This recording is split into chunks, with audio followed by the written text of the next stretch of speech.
So it seems like there's been a lot of Friday the 13th in the news lately, with a prequel TV series getting greenlit and then possibly canceled, and a Jason universe getting announced for seemingly all media except movies. There's just a lot of reasons I'm wanting to start getting my thoughts on this franchise on this channel. So today, let's talk about the complicated legacy of the original Friday the 13th. Steve should never have opened this place again. There's been too much trouble here. Welcome back to the Cobwebs channel, everyone. My name is Daniel, and I think it's safe to say at this point that Friday the 13th from 1980 does have a complicated legacy. The original idea for the movie was just to rip off Halloween to make some money, but it became a huge hit and spawned a massively popular franchise. But even so, it got terrible reviews at the time, and most fans today prefer many of the sequels to the one that started it all. I think general feelings on this movie have gone back and forth, and these days I'm noticing a little bit more negativity for it out there, but the truth may be somewhere in the middle of it being a terrible movie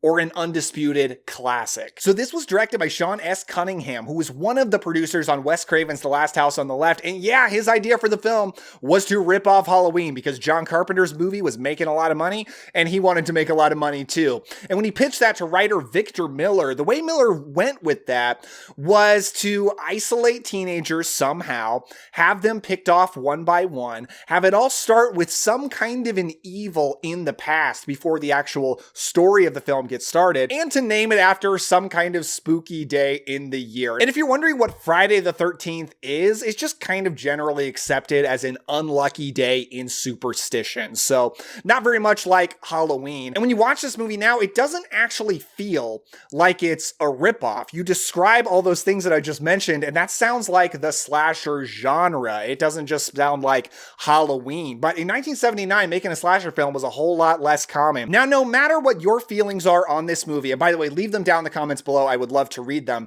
I think you've got to admit that this movie has its pros and its cons, the things that work and the things that don't. I think we better stop. Please? So let's start out with what I really like about this movie. And first of all is the summer camp setting. I do love a summer camp horror film. It's honestly just a great idea because you isolate young people away from most any adults who can help them. The very idea of a summer camp is just a little bit spooky. You're away from your parents, somewhere unknown, out in the woods, usually in the middle of nowhere, and anything can happen. Anything might be lurking among those trees. And to back up what I said earlier about this film being not so much of a ripoff, but actually very influential all on its own, I'm pretty sure it's the first summer camp slasher movie. Now, I couldn't find a definitive answer on that because when I Googled what is the first summer camp slasher film, what Google tells you is Sleepaway Camp, which came out in 1983. 1983 was after 3 Friday the 13th movies and The Burning, which I would probably say is the most iconic summer camp slasher other than Friday the 13th films. So yeah, Sleepaway Camp, that is not true at all. But without a definitive answer, pretty darn sure it's Friday the 13th. They didn't pick the setting out of precedence or because it had worked before, but again, they were just trying to find a way to isolate teenagers and also to have a remote shooting location that would be cheap and they wouldn't have to worry about pedestrians walking around or anything like that. They actually did shoot this at a summer camp just in the off season. The camp's not actually in operation during the movie because, I mean, if you think about it, that's going to make the movie way more expensive. You're going to have to deal with a bunch of kids, way more extras. This movie had an approximate budget of $550,000. So this is a cheap independent movie, but rather it takes place a few weeks before they're actually opening the camp when the counselors there are just fixing it up. Next up, let's talk about our characters. So the first character that we meet in this movie after a flashback in the 1950s, which by the way, I think they did a good job with. But after that, we meet Annie, who seems to be our main character. She's going to be the cook for Camp Crystal Lake, and she's hiking and hitchhiking to try to get to the location. She's played by Robbie Morgan, and I gotta say, she's just instantly charming and likable. You immediately feel like you're in good hands with the characters of this movie, because like I can definitely get on board with this girl. But they end up pulling a Psycho. This movie actually has a little bit more in common with Psycho than it does Halloween, which is pretty interesting, where she is actually the first of our characters to get killed off. And I think this part is super effective because again, she's really likable. This is just a really effective sequence. But after that, we get to the rest of our counselors. And yes, I know what you're thinking. In a very early role, that is indeed Mark Mark Nelson as Ned. Yes, you're just blown away to see Mark Nelson in this film. Okay, I'm just kidding. It's Kevin Bacon. Yeah, Kevin Bacon's in this movie. You guys know. Now, I think for a lot of people, the characters are one of the problems with this movie. Are they interesting? Do you really get invested in them? Not really. In fact, I don't think any of these characters are as instantly likable as Annie is. She's probably the one that I would have chosen to spend the most time with in this movie. But what they are incredibly natural. They don't just feel like jerk teenagers just screwing around. Even when you do get the teenagers who sneak off to, well, screw around, as is stereotype in slasher movies, it's Kevin Bacon and Janine Taylor, and they feel like two people who genuinely care about each other. It doesn't feel like this cheap slasher movie hookup, like these stereotypical ideas about this movie would have you believe, but it's just not the truth. And one weird thing about the characters is they're making like a lot of classic Hollywood actor impersonations, like Katharine Hepburn impersonations, Humphrey Bogart. But you gotta remember that at this time, Casablanca, starring Humphrey Bogart, was a less old movie to them than Back to the Future is now. I'm old, Gandalf. Honestly, I just love the first half of this movie when we're just hanging out at the camp. It's very clear the filmmakers are just trying to fill time because there's just a bunch of random misadventures that they kind of get into, like Ned pretending to drown so he can kiss a girl, the Sandlot style, and a snake getting in that they have to kill. And yeah, they do actually kill a snake on screen. So yeah, just kind of be warned about that. But I love the hangout stuff at this camp, and there are some pretty effective kills interspersed. And let's talk about the violence, the kills, the effects by Tom Savini. They are spectacular.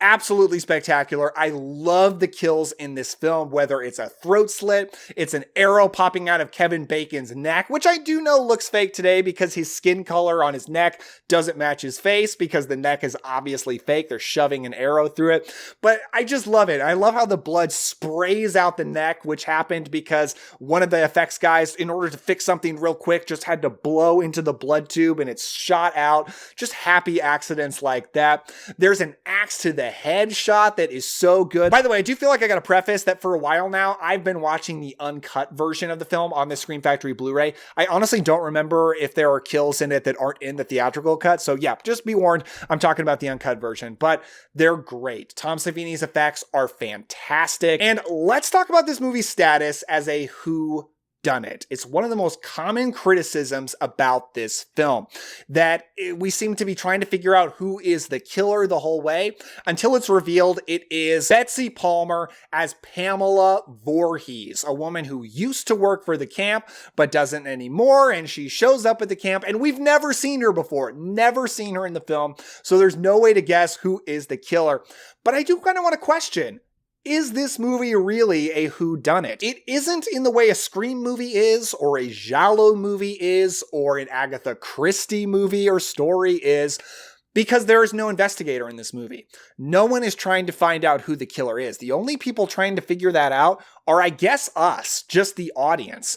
People are getting picked off one by one in the film, but it's not till near the end when people even realize what's going on. There's actually a fantastic shot in the film when Kevin Bacon and Janine Taylor are having sex, and it pans up to the top of this bunk bed, and it's Ned with his throat slit. Just that kind of just creepy, uncomfortable juxtaposition of sex and violence that, of course, slashers are really known for. That's a shot that personifies that and just does it so well, of course. But it, underscores the fact that people don't know what's going on, so there's no investigation. So is it really a whodunit? I don't know, but it's undeniably just a weird thing and not terribly well written. I would certainly never argue that. But it is kind of satisfying anyway, just because Betsy Palmer is really great in the movie. She really didn't want to do this movie. She thought this was trash. She came around late in later years, however. But she doesn't phone it in, and she does do a great job. And again, the movie has more in common with Psycho than it does Halloween, because this is essentially a reverse Psycho, where instead of the son who's kind of insane, possessed by his dead mother in order to kill people, it's the opposite. It's the mother traumatized by the drowning of her son years ago that is now killing anyone who dares to reopen Camp Blood.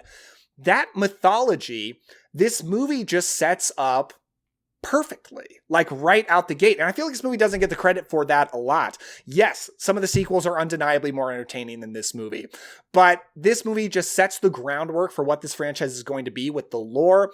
and just Camp Crystal Lake. Let's go ahead and jump to the end of the movie and talk about that shocking jump scare when we spend a long time watching Alice on the boat, panning over to her with beautiful music by Harry Manfredini going, really assuring us that everything is okay now.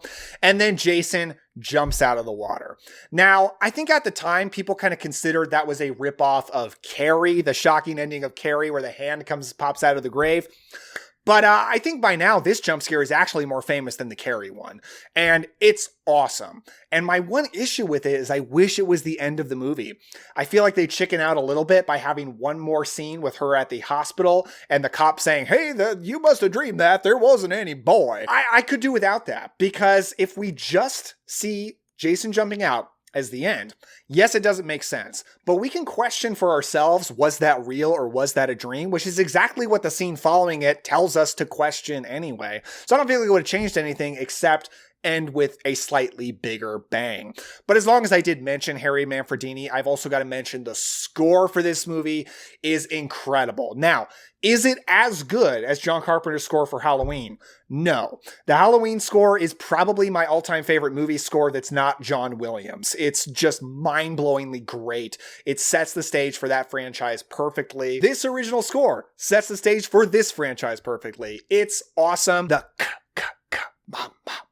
that I think now everybody knows is supposedly kind of the kill her mommy thing. Kaka, kill her, ma. Anyway, it's fantastic. It's awesome. But let's talk about what I don't like about this movie. Now, there is undeniably a chunk in the film that just does not work. It is the end of when some characters are playing strip poker to when our killer is revealed. Between those 2 points, there is so much bland, boring, wandering around. It gets so slow. There is a scene where one of our characters just goes to her cabin, gets ready for bed, gets into bed, all in real time. It takes 3 to 4 minutes. It's just kind of mind-blowing how much they're stretching just to fill that time. And while, yeah, some of the characters do feel really natural, some of them just have no personality whatsoever, like Harry Crosby as Bill. Yes, Bing Crosby's son. Kind of cool to see that he's in this movie. But I think his only character trait is nice guy, but I always forget he's in the movie until I watch it again, and I'm like, oh yeah, that character. And Alice as our final girl. I actually think Adrienne King as Alice is the weakest actor in the movie. She is the one who feels the least natural, the least believable, feels the most like she's trying to act. And I don't really think the character totally works because the one trait they give her is, I guess she's just thinking about quitting. She's just thinking about leaving, but they don't introduce that in any kind of an interesting way.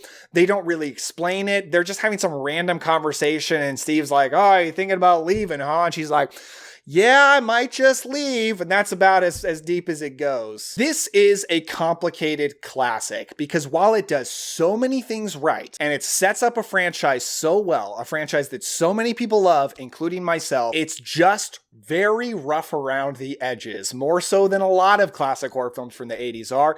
So some people are going to hate it. Some people are going to love it. I'm ultimately slightly in the middle, but much closer to loving it because there's just so many things I enjoy so much about it. It's so relaxing. Like, this movie is so peaceful to me despite being a horror film, and I just always have a wonderful time rewatching it. But if you still want to talk slasher movies, click right over here for this video where I name off 10 underrated 1980 slasher films that you might not have seen. You can check out this playlist right over here for a lot of old horror movie reviews that I've done on the channel as well. If you enjoyed this, give a like and a subscribe. I definitely appreciate it, and I will see you next time.